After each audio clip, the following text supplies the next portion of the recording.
बिस्मिल्लाहिर्रहमानिर्रहीम। My name is Shahbaz Zafar Qalandari. आप देख रहे हैं केमिस्ट्री ऑनलाइन। आज हमने जो टॉपिक डिस्कस करना है वो है ion and molecular ion. Class first year से ये टॉपिक है, पहले चैप्टर से। काइंडली चैनल को सब्सक्राइब कर लीजिएगा और बेल आइकन को प्रेस कर दें ताकि आपको न्यू वीडियोस इजीली मिलती रहें। चलें आज का अपना टॉपिक स्टार्ट करते हैं। सबसे पहले हम डिस्कस करना है आज आयन के बारे में। तो आयन हमारे पास क्या है? कोई भी केमिकल स्पीशीज जिसके ऊपर चार्ज हो, वो पॉजिटिव भी हो सकता है और नेगेटिव भी हो सकता है, उस स्पीशी को हम आयन का नाम देते हैं। एग्जांपल्स में आप देख सकते हैं कि मैंने 3 एग्जांपल्स पॉजिटिव आयंस की दी हुई हैं और 3 एग्जांपल्स नेगेटिव आयंस की दी हुई हैं। पॉजिटिव आयंस में वो जितने इलेक्ट्रॉन लूज करेंगे, पॉजिटिव आयन बेसिकली फॉर्म होता है बाय लॉस ऑफ इलेक्ट्रॉन, और जो नेगेटिव आयन है वो उसकी फॉर्मेशन होती है बाय गेन ऑफ इलेक्ट्रॉन। तो पॉजिटिव आयंस में जितने इलेक्ट्रॉन वो लूज करेंगे उतना उनके ऊपर चार्ज आ जाएगा। सिमिलरली नेगेटिव आयंस के केस में जितने वो इलेक्ट्रॉन्स गेन करेंगे वही उनके ऊपर चार्ज आ जाएगा। यहाँ एक चीज़ और आप नोट कीजिएगा कि मैंने जो सोडियम के ऊपर लिखा हुआ है 1+, इस तरह मैग्नीशियम पे लिखा हुआ है 2+, तो मैंने न्यूमेरिकल वैल्यू पहले लिखी है और चार्ज बाद में लिखा है। इस तरह आप नेगेटिव आयंस के केस में भी देख सकते हैं कि न्यूमेरिकल वैल्यू पहले है और चार्ज बाद में है। तो इसकी रीज़न ये है कि आप जब ऑक्सीडेशन स्टेट लिखते हैं तो तब आप पहले चार्ज और फिर न्यूमेरिकल वैल्यू, लेकिन जब आयन का आपने रेफरेंस देना हो, चार्ज आपने बताना हो जस्ट, तो पहले आप न्यूमेरिकल वैल्यू लिखेंगे और फिर आप चार्ज लिखेंगे। मीन टू से कि जब जैसे हमने लिखा है सोडियम 1 पॉजिटिव, तो ये चार्ज को रिप्रेजेंट कर रहा है। अगर मैं सोडियम पॉजिटिव 1 लिखता तो ये ऑक्सीडेशन स्टेट को रिप्रेजेंट करता। ये छोटी सी एक की पॉइंट था, अपने माइंड में रखिएगा जब ये टॉपिक आप लिखना चाहें या कहीं पेपर में आप इसको लेके जाना चाहें।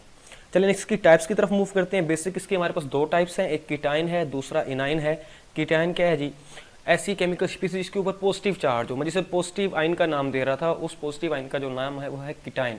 Any chemical species which carry positive charge is called cation. तो इसकी जो मैंने एग्जांपल्स दी हैं, एग्जांपल्स मैंने वही दे दिए जो मैंने ऑलरेडी आपको आयन के टॉपिक में डिस्कस करवाई हैं।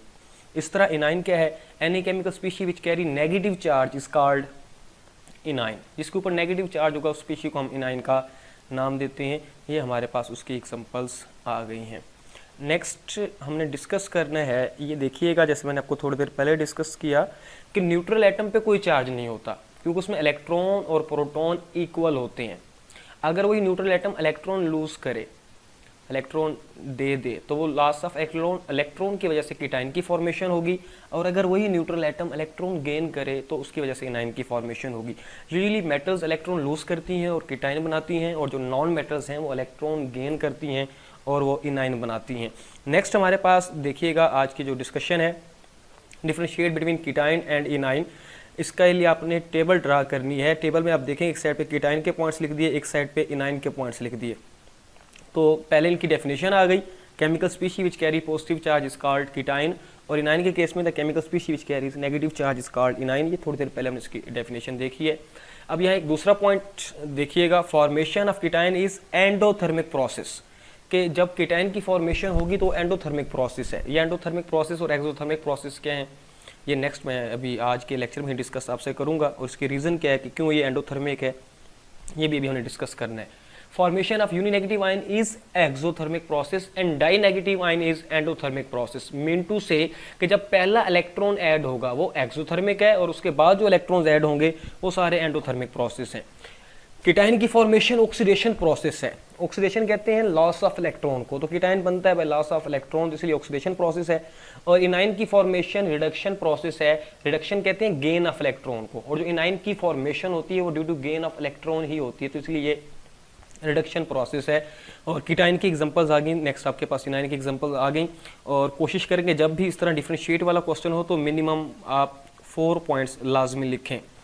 इसके बाद बेटा हम मूव करते हैं, जो मैंने अभी थोड़ी देर पहले आपसे डिस्कस किया, बड़ा इंपॉर्टेंट शॉर्ट क्वेश्चन है, why formation of cation is endothermic process. कि जो कीटाइन की फॉर्मेशन है उसे हम एंडोथर्मिक प्रोसेस क्यों कहते हैं।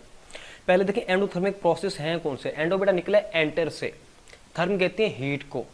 ऐसा प्रोसेस जिसमें हीट एब्जॉर्ब हो, जिसमें हीट एंटर हो, तो उसे एंडोथर्मिक प्रोसेस कहते हैं। तो कीटाइन की फॉर्मेशन के लिए मतलब इलेक्ट्रॉन जब निकालने के लिए तो हीट रिक्वायर्ड क्यों होती है, वो बेसिकली हमने रीज़न डिस्कस करनी है। यहाँ ये आप देखिएगा, आपको स्क्रीन पे वाज़े नज़र आ रहा होगा सोडियम का इलेक्ट्रॉन। ये इलेक्ट्रॉन जो वैलेंस शेल के अंदर क्या कर रहा है, रिवॉल्व कर रहा है। इसके दरमियान और ये न्यूक्लियस के दरमियान जो आपको रेड नज़र आ रहा है, फोर्स ऑफ अट्रैक्शन एग्जिस्ट करती है, क्योंकि यहाँ नेगेटिव चार्ज है और यहाँ पॉजिटिव चार्ज है। उस फोर्स ऑफ अट्रैक्शन को हम न्यूक्लियर चार्ज का नाम देते हैं। तो जब तक ये फोर्स ऑफ अट्रैक्शन पे ओवरकम नहीं करेंगे, ये इलेक्ट्रॉन बाहर नहीं जा सकता। तो इस फोर्स ऑफ अट्रैक्शन पे ओवरकम करने के लिए हमें बाहर से एनर्जी देना पड़ेगी। वो जो एनर्जी बाहर से एटम की तरफ आएगी, इसलिए एंडोथर्मिक प्रोसेस है। आप नेक्स्ट देख सकते हैं, ये प्रॉपर वर्डिंग भी आपको यहाँ मिल जाएगी कि जो इलेक्ट्रॉन्स हैं वो रिवॉल्व कर रहे हैं न्यूक्लियस के इर्द गिर्द due to presence of nuclear charge. Energy की ज़रूरत होती है उस कम करने के लिए न्यूक्लियर चार्ज के लिए, ताकि हम इलेक्ट्रॉन निकाल सकें। एनर्जी एटम को दी जाती है, यही वजह ये हमारे पास एंडोथर्मिक प्रोसेस है। एग्जाम्पल में देखिएगा, सोडियम से इलेक्ट्रॉन रिमूव करने के लिए 496 किलो जूल एनर्जी चाहिए होती है, 1 मोल सोडियम से 1 इलेक्ट्रॉन लूज करने के लिए। सेकेंड, मैग्नीशियम से इलेक्ट्रॉन रिमूव करने के लिए 738 किलो जूल पर मोल एनर्जी चाहिए होती है। जब इस तरह का कोई शार्ट क्वेश्चन है तो कोशिश करें एग्जाम्पल लाजमी साथ दिया करें, ताकि मार्क्स आपको कंप्लीट मिल सकें। नेक्स्ट बेटा हमारे पास है, why formation of uninegative ion is exothermic process. जैसे मैंने अभी एंडोथर्मिक प्रोसेस के बारे में बताया, इस तरह एक्सोथर्मिक प्रोसेस, एक्सो निकला बेटा एग्जिट से बाहर निकलना, थर्म कहते हैं हीट को। ऐसे प्रोसेस जिनमें हीट रिलीज हो उन्हें हम एक्सोथर्मिक प्रोसेस का नाम देते हैं।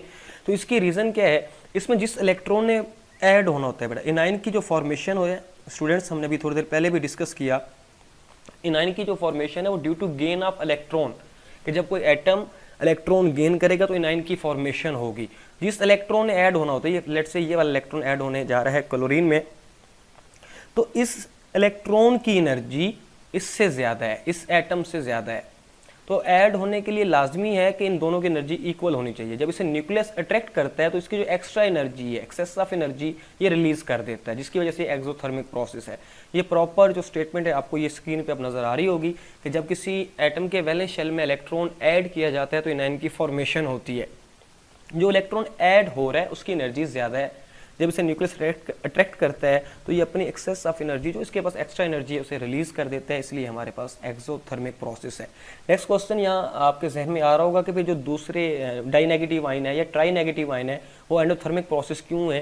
तो फर्स्ट ईयर की बुक में सिर्फ यहाँ तक यही डिस्कस किए गए चैप्टर 1 में, और अगली जो डिस्कशन वो चैप्टर 6 में है। जब उसका टॉपिक होगा तो इंशाल्लाह ज़रूर मैं आपसे वो डिस्कस करूँगा। एग्जाम्पल एज यूजुअल आपने लाजमी देनी है। जब क्लोरीन के अंदर इलेक्ट्रॉन ऐड किया जाता है तो 349 किलो जूल पर मोल एनर्जी रिलीज होती है।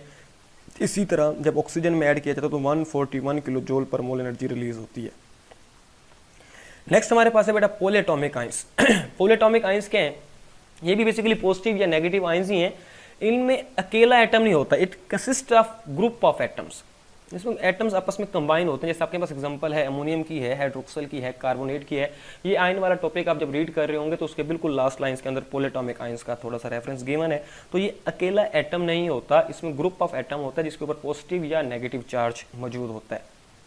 इंपॉर्टेंट बोर्ड क्वेश्चन यहाँ से हमारे पास कीटाइन और एनाइन की डिफरेंशिएट पूछ सकता है, या why formation of cation is endothermic process, या इनाइन की जो फॉर्मेशन है एक्सोथर्मिक प्रोसेस है। इस तरह के शॉर्ट क्वेश्चंस आपसे पूछे जा सकते हैं एनुअल एग्जामिनेशन के हवाले से। नेक्स्ट बेटा हमारे पास है molecular ion and it's generation. Molecular ion क्या है जी, मॉलिक्यूलर स्पीशी हैविंग पॉजिटिव और negative charge is called molecular ion. जैसे हम एटम की बात कर रहे थे, एटम के ऊपर अगर पॉजिटिव और नेगेटिव चार्ज हो तो वो आयन कहलाता है। इस तरह अगर मॉलिक्यूल के ऊपर पॉजिटिव या नेगेटिव चार्ज हो तो उसे हम मॉलिक्यूलर आयन कहेंगे। ये हमारे पास एग्जांपल्स आ गई, कार्बन मोनोऑक्साइड है, नाइट्रोजन है और मीथेन, ये काउंट किए जाते हैं मॉलिक्यूलर आयन के अंदर। फॉर्मेशन इसकी किस तरह होगी, these ions are produced by passing, 3 तरीके हैं जिसके, या high energy beam of electron gas में से पास करें, या अल्फा पार्टिकल्स वहां से गुजारें, या थर्ड हमारे पास है एक्स रेज गुजारें। तो इन तीनों में से कोई एक चीज़ अगर गैस में से पास की जाए तो मॉलिक्यूलर आयन की फॉर्मेशन हो जाती है। यहाँ एक बड़ा इंपॉर्टेंट हमारे पास पॉइंट्स है, अक्सर बच्चे भी है ना इस पे कंफ्यूज हो जाते हैं, काफ़ी सारे दोस्त भी कंफ्यूज हो जाते हैं कि पता कैसे लगेगा कि जो स्पीशी है ये मॉलिक्यूलर आयन है या नहीं है। तो इसके लिए बड़ा शॉर्ट ट्रिक आपको दे रहा हूँ, गौर से सुनिएगा कि आप उस स्पीशी के ऊपर से चार्ज हटा के देखें। अगर चार्ज हटाने के बाद वो स्पीशी मॉलिक्यूल है तो वो मॉलिक्यूलर आयन होगा, और अगर चार्ज हटाने के बाद आपको पता लगे वो स्पीशी मॉलिक्यूल नहीं है तो वो मॉलिक्यूलर आयन नहीं होगा। फॉर एग्जांपल ये देखिएगा कार्बन मोनोऑक्साइड, अगर कार्बन मोनोऑक्साइड से आप ये चार्ज हटा देते हैं, ये वाला चार्ज हटा दें, तो आपके पास CO कार्बन मोनोऑक्साइड एसिड होगा। तो आपको पता है कि CO मॉलिक्यूल है, लिहाजा CO पॉजिटिव भी मॉलिक्यूलर आयन है। अगर कार्बोनेट का केस देखें, ये चार्ज 2 नेगेटिव अगर हम क्या करते हैं हटा देते हैं, तो CO3 इस तरह का कोई मॉलिक्यूल एग्जिस्ट नहीं करता, लिहाजा ये पोले एटॉमिक आयन है, मॉलिक्यूलर आयन नहीं है। इस तरह एक और एग्जांपल देख लीजिएगा, मीथेन पे पॉजिटिव चार्ज अगर ये चार्ज हटा दें, इसको रिमूव कर दें, CH4 मीथेन आपको पता है मॉलिक्यूल है, लिहाजा ये मॉलिक्यूलर आयन है। In case of CH3 methyl positive, अगर पॉजिटिव चार्ज हटा दें तो CH3 मॉलिक्यूल नहीं है, लिहाजा ये भी मॉलिक्यूलर आयन नहीं होगा, पोले एटॉमिक आयन में इसको हम कंसीडर करेंगे, काउंट करेंगे। And last one is ammonia. अब यहाँ आप देख सकते हैं, वाजे आपको नजर आ रहा है कि ये अमोनिया के ऊपर से पॉजिटिव चार्ज हटा दें, अमोनिया आपको हासिल होगा, तो अमोनिया मॉलिक्यूल है, इट मीन्स कि ये भी मॉलिक्यूलर आयन है। In case of ammonium ion से आप चार्ज हटाते हैं, अमोनियम बनता है, तो ये कोई मॉलिक्यूल नहीं है, लिहाजा ये भी पोले एटॉमिक आयन में कंसीडर होगा, इसे मॉलिक्यूलर आयन में कंसीडर नहीं करेंगे। और यहाँ से इंपॉर्टेंट बोर्ड क्वेश्चन जो हमारे पास है वो ये शॉर्ट क्वेश्चन ही है, define molecular ion and how are they generated. उसका मैंने प्रीवियस स्लाइड के अंदर आपको जवाब दे दिया है। चैनल को सब्सक्राइब ज़रूर कर लीजिएगा और बेल आइकन को भी प्रेस कर दें ताकि जो न्यू वीडियोज़ हों इजीली आपके पास पहुँचती रहें। अल्लाह आप तमाम लोगों का हामी नासिर हो। अल्लाह हाफिज़।